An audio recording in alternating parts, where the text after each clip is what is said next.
Every year, golf companies spend millions of dollars convincing you that their newest driver will add 15 yards to your game.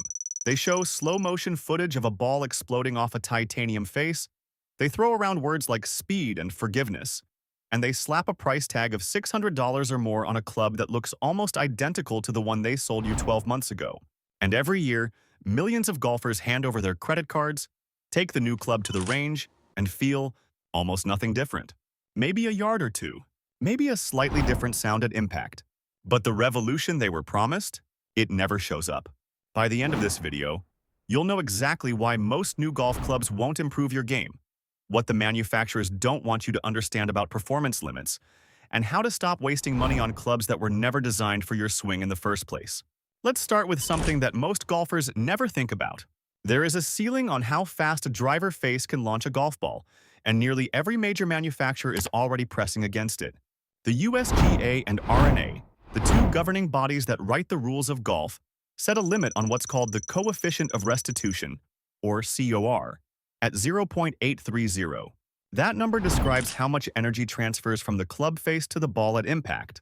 The closer you get to 0.830, the hotter the face, the faster the ball leaves. But here's the thing. The USGA moved to a different testing method called CT testing, which measures how long the club face stays in contact with the ball. The commonly cited limit is 239 microseconds, with an 18 microsecond tolerance. Anything above 257 microseconds is considered non-conforming. That means the club is illegal. What this tells you is that every single major brand is engineering driver faces to land as close to that 239 microsecond mark as possible, without tipping past 257. The gap between maximum legal performance and illegal is incredibly thin. And when every manufacturer is aiming for the same narrow window, guess what happens? Their drivers end up performing almost the same. USGA CEO Mike Whan told Reuters in 2025 that drivers can creep over the line from overuse. That was not an accusation of cheating. It was a statement about how tight these margins are. A face that was legal when it left the factory can drift out of conformance just from hitting thousands of golf balls. That is how close everyone is operating to the absolute edge of what the rules allow. So when a company tells you their new driver is faster than last year's model, the honest version of that claim is usually they moved a fraction of a microsecond closer to the legal wall. For you standing on the tee box, that difference might not even be measurable. This performance ceiling has been building for decades. Back in the 1920s and 1930s, the game was being reshaped by the switch from hickory shafts to steel. The USGA approved steel shafts in 1924. The R&A followed in 1929. That was a genuine leap in technology. In 1953, Golf Pride invented the slip-on rubber grip, which changed how every golfer held the club. Through the 1960s and 1970s, companies introduced perimeter weighting and cavity back irons, making clubs more forgiving for average players. The 1990s brought titanium driver heads and high-performance materials that pushed distance numbers up dramatically. But by the early 2000s, the USGA and R&A started putting the brakes on. They capped COR at 0.830 and set maximum driver head sizes. Those rules have been in place for over 20 years now. Each of those early jumps was a real change. Steel replacing hickory was like going from a bicycle to a motorcycle. But today, the jumps look more like going from one motorcycle to the same motorcycle with a slightly different paint job. The regulations boxed everyone in. And once you're boxed in, you can only rearrange the furniture. You can't build a bigger room. So what are manufacturers actually doing with their new releases?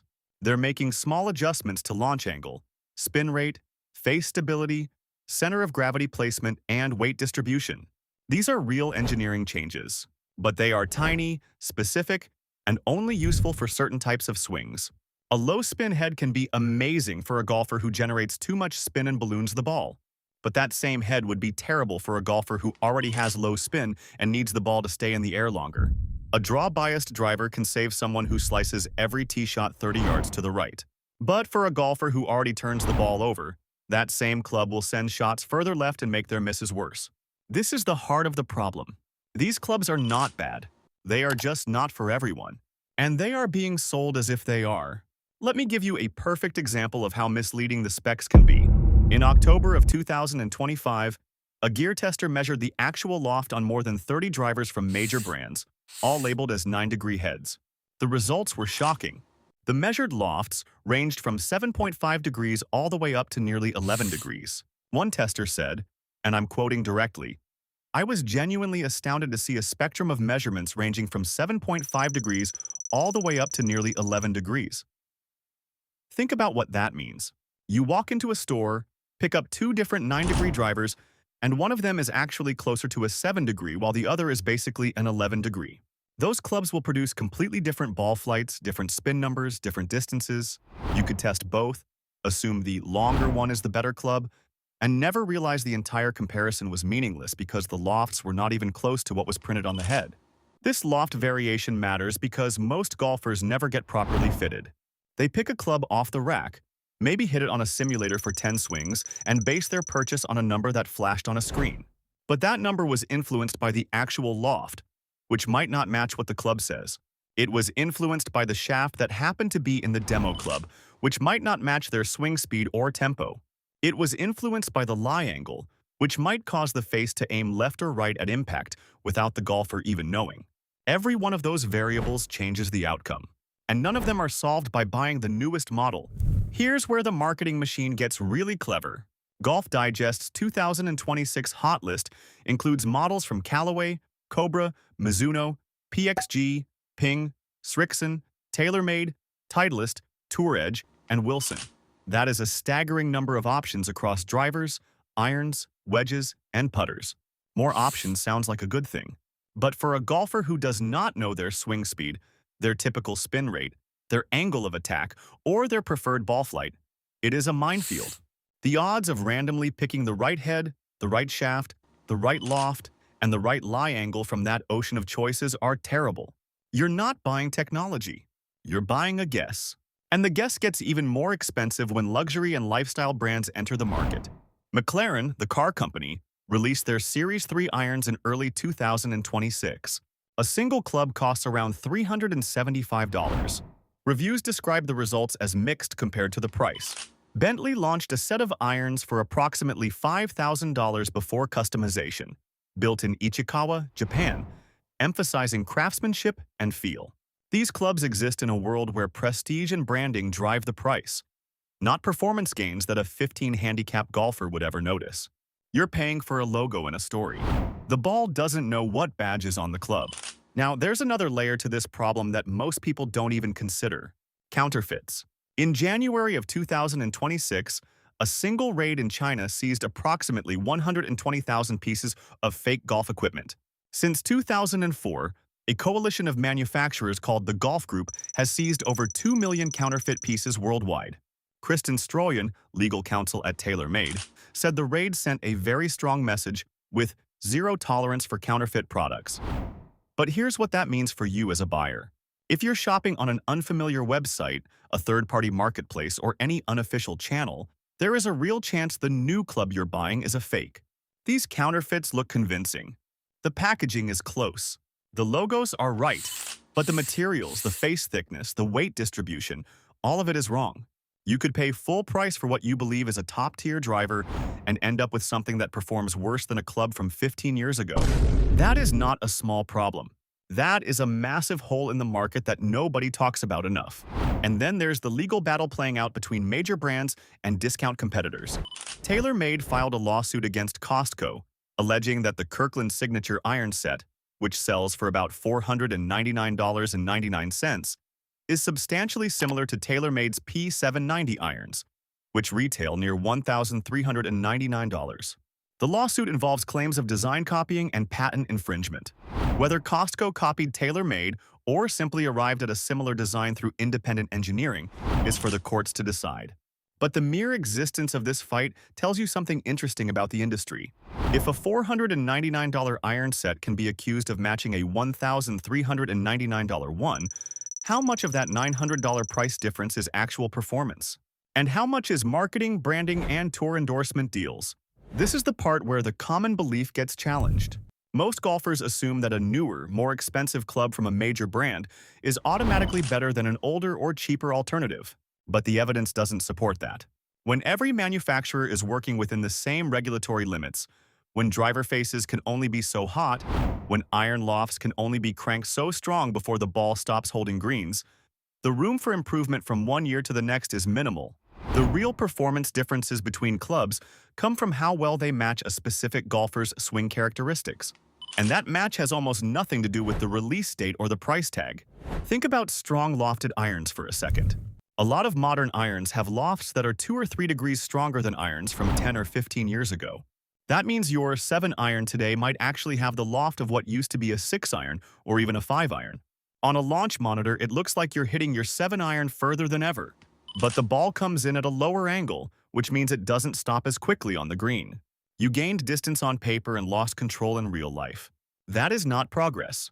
That is a trick with numbers. And it only gets exposed when you actually play on a golf course instead of watching digits on a screen. The direct-to-consumer club market adds another wrinkle. Companies selling clubs straight to golfers online, skipping the traditional retail and fitting process, can offer lower prices. But critics point out that these clubs sometimes lag behind in refinement, fit options, and after-sale support. The price savings are real. The question is whether you end up with a club that fits your game or just a cheaper version of the same guessing game. Let me bring this back to the title of the video. Are 90% of new golf clubs garbage? In a strict engineering sense, no. The big manufacturers employ talented engineers. The materials are real. The research and development is genuine. Each new model usually does something a little different. But for the golfer who buys a club without getting fitted, who doesn't know their spin numbers, who doesn't understand their angle of attack, who chooses based on a magazine ranking or a Tour Pros endorsement, that club has a very high chance of being wrong for them. Wrong shaft flex, wrong loft, wrong head shape, wrong spin profile. A club that is wrong for your swing is expensive garbage, no matter how good the engineering is. XXIO launched their 14th generation lightweight club range in December of 2025, specifically designed for players with slower swing speeds. That kind of targeted engineering makes sense. It's not trying to be everything for everyone. It's saying, this is for a specific type of player, and if that's you, this will help. The problem is that most clubs are not marketed that way. Most clubs are marketed as universal upgrades, as if everyone will hit them further and straighter. And that simply is not true. The golf equipment industry releases new models on a yearly or biannual cycle. That pace exists to drive sales, not because the technology changes that fast within the constraints of the rules. A driver from 2 or 3 years ago, properly fitted to your swing, will almost certainly outperform a brand new driver that doesn't match your delivery. The face is working within the same CT limits. The head size is the same legal maximum. The shaft options are similar. The only thing that changed is the color scheme and the marketing campaign. So here's what you should actually do. If you're serious about improving through equipment, get a proper club fitting. Not the 15-minute fitting at a big box store where they upsell you into whatever's on the rack. A real fitting where someone measures your swing speed, your spin numbers, your launch angle, your face angle at impact, and then tests multiple heads and multiple shafts to find the actual best combination for you. That fitting might lead you to this year's model. It might lead you to last year's model at half the price. It might tell you that your current driver is already close to optimal, and you'd be better off spending that $600 on lessons instead.